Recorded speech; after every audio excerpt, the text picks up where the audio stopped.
समोर जो प्रॉब्लेम दिसतोय तो केमिकल कायनेटिक्समधल्या रेट लॉवरचा प्रॉब्लेम आहे. ॲक्च्युली या प्रॉब्लेममध्ये काय विचारलं आहे आणि काय दिलं हे पहिला बघूया. फॉर द रिॲक्शन 2A+B हे दोन रिॲक्टंट आहेत आणि त्यानंतर काहीतरी प्रॉडक्ट तयार झालं आहे. Find the rate law from the following data and also calculate K and order of the reaction. म्हणजे रेट लॉ पण कॅल्क्युलेट करायचं आहे, के पण कॅल्क्युलेट करायचं आहे आणि त्याची ऑर्डर पण कॅल्क्युलेट करायची आहे. त्यांनी गिवन डेटा काय दिला आहे तर समजा तुम्ही की 3 वेळा एक्सपेरिमेंट केला. मग 3 वेळा एक्सपेरिमेंट केला तर फर्स्ट टाइम ज्यावेळेला तुम्ही एक्सपेरिमेंट केला त्यावेळेला एचं कॉन्सन्ट्रेशन तुम्ही 0.3 घेतलं होतं, बीचं कॉन्सन्ट्रेशन तुम्ही 0.05 घेतलं होतं आणि त्यावेळेला रेट होता तो 0.15 होता. जेव्हा तुम्ही सेकंड टाइम एक्सपेरिमेंट केला त्यावेळेला ए घेतला होता 0.6, बी घेतला होता 0.05 आणि त्यावेळेचा रेट होता 0.30. आणि थर्ड टाइम तुम्ही जेव्हा एक्सपेरिमेंट केला त्यावेळेला एचं कॉन्सन्ट्रेशन तुम्ही घेतलं होतं 0.6, बी घेतला होता 0.2 आणि तुमचा रेट होता 1.20. म्हणजे त्यावेळेचं रिॲक्शनचं स्पीड 1.20 होतं. मग असं असेल तर आपण काय करायचं, तर रेट लॉ लिहायचं असेल तर rate law is equals to k concentration of A raise to x into concentration of B raise to y. आपण ते असं लिहितो. आता हे आपण तिन्ही रेटसाठी आपण लिहून घेऊया. म्हणजे याला आपण R1 कन्सिडर करूया, ह्याला R1 बोलूया, ह्याला R2 बोलूया, ह्याला R3 बोलूया. म्हणजे 3 वेगवेगळे रेट आहेत वेगवेगळ्या कॉन्सन्ट्रेशनचे. कारण आपल्याला माहिती आहे कॉन्सन्ट्रेशन बदललं की रेट बदलतो, म्हणजे रिॲक्शनचा स्पीड बदलतो. आपण 3 इक्वेशन्स पहिला तयार करून घेऊया. पण 3 इक्वेशन कसं करायचं तर R1 म्हणजेच हा R1 इज इक्वल्स टू लिहिताना काय लिहिणार आपण concentration of A raise to x k concentration of A raise to x concentration of B raise to y आपण असं लिहितो. मग इथं R1 R2 R3 अशी 3 काढायचे आपल्याला. त्यासाठी मी पहिला घेतो R1 म्हणजे रेट ऑफ फर्स्ट रेट किती आहे 0.15. मग हा रेट होता त्यावेळेला ए किती होता तर ए होता 0.3 रेस टू एक्स आणि बी किती होता 0.05 रेस टू वाय.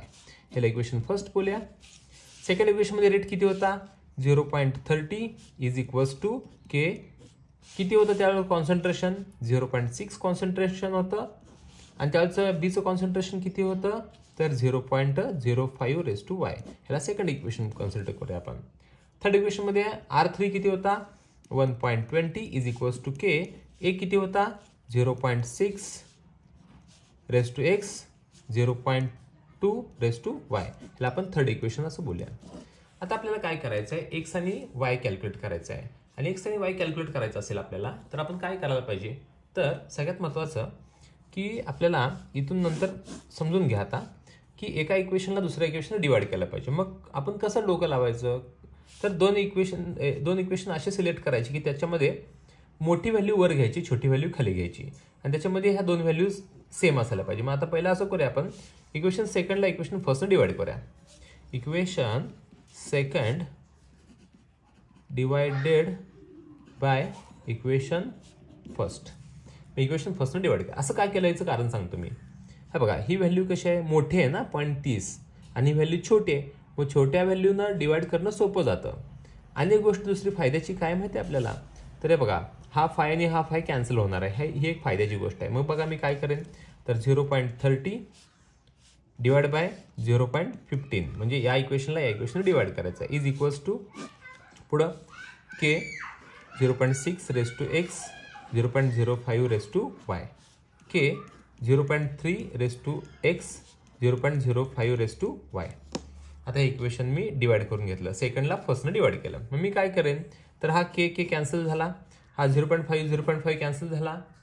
मग आता राहतंय का आपल्याकडं तर हा 15 इंटू 2 30 होतंय म्हणजेच काय आला 2 इज इक्वल्स टू 3 आणि हा 6 इथं आला 2 म्हणजेच आपला आन्सर आला 2 रेस टू एक्स.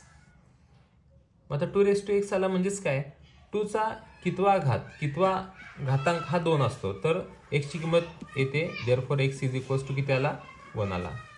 मग एक्सची व्हॅल्यू तुम्ही इथं काढून घेतला. एकदा एक्सची व्हॅल्यू तुम्हाला मिळाली तर तुम्ही वायची व्हॅल्यू पण काढून घेऊ शकताय. मग वायची व्हॅल्यू काढण्यासाठी तुम्हाला काय करावं लागेल तर तुम्हाला इक्वेशन मला वाटतंय इक्वेशन थर्डला सेकंड डिवाइड करा. Equation third divided by equation second. असं का केलं हे सिलेक्शन कसं करू शकतो आपण तर बघा समजून घ्या. मी तुम्हाला काय म्हटलं होतं की ही व्हॅल्यू मोठी पाहिजे आणि छोटी व्हॅल्यू खाली घ्या आणि ह्याच्यामुळे फायदा काय होतो, ह्या दोन व्हॅल्यूज सेम आहेत, ह्या दोन व्हॅल्यूज कॅन्सल होतील. आता आपण काय करूया की इक्वेशन थर्डला इक्वेशन सेकंडला डिवाइड करायचं. हे कसं आपण सिलेक्ट करू शकतो, तर मोठी संख्या वर घ्यायची, छोटी संख्या खाली घ्यायची आपलं ठरलंय. तर बघा मग कसं डिवाइड करताना काय करायचं, 1.20 divide by 0.30 is equals to k 0.6 raise to x 0.2 raise to y divide by k 0.6 raise to x 0.05 raise to y. आता के कॅन्सल होईल, हा 0.6 कॅन्सल होईल आणि इथं 2 आहे म्हणजे इथं 20 कन्सिडर करा तुम्ही. मग इथं किती होईल, 5 1 5 5 2 6 5 3 15 5 चौक 20 म्हणजे इथे किती आला 4. आणि तुम्ही काय करू शकताय, मग इथं किती आला 3 चौक 12, इथं किती आला 4 आला. म्हणजे काय येतंय 4 is equals to 4 raise to y. मग 4 रेस टू मग या 4चा कितवा घात हा 4 असतो, तर हा एक घात म्हणजेच काय वायची किंमत किती आली 1 आली, म्हणजेच वाय तुम्हाला 1 मिळाला. मग तुम्हाला इथं काय मिळालं, तर एक्स आणि वायची व्हॅल्यू मिळाली. या दोन व्हॅल्यू जर मिळाल्या असतील तर तुम्हाला काय करावं लागेल, तर ह्या दोन व्हॅल्यूज मिळाल्यानंतर आपण काय करतो, तर order is equals to x plus y करतो. मग एक्स किती आहे तुमचा, तर एक्स पण 1 आहे आणि वाय पण 1 आहे. मग एक्स पण 1 आहे वाय पण 1 आहे म्हटल्यानंतर एक्सची व्हॅल्यू 1 घेतली, वायची व्हॅल्यू 1 घेतली इज इक्वल्स टू सेकंड. मग सेकंड ऑर्डर रिॲक्शन म्हणजे सेकंड ऑर्डर रिॲक्शन आली. आता तुम्हाला अजून एक गोष्ट आहे की तुम्हाला आणि काय कॅल्क्युलेट करायचं आहे, के कॅल्क्युलेट करायचं आहे. जर तुम्हाला के कॅल्क्युलेट करायचं असेल तर तुम्हाला काय करावं लागेल, तिन्हीपैकी एक कोणतंही इक्वेशन घ्या तुम्ही, मग त्यानंतर के कॅल्क्युलेट करू शकता. मग मी समजा पहिलं इक्वेशन घेतो, मग कसं करायचं, 0.15 is equals to k 0.3 raise to 1 आहे, 0.05 रेस टू 1 आहे, म्हणजे 1 काय घेतलं नाही घेतलं एवढं फरक पडत नाही. मग के इज इक्वल्स टू काय होईल, मग आपल्याला 0.15 डिवाइड बाय 0.3 इंटू 0.05.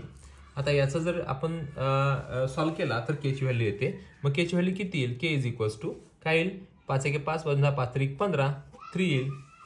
म्हणजेच हा 3 डिवाइड बाय 0.3 म्हणजे काय आला, 3 डिवाइड बाय 0.3 किती येतो मग आपला, तर 10 येईल. मग के इज इक्वल्स टू 10.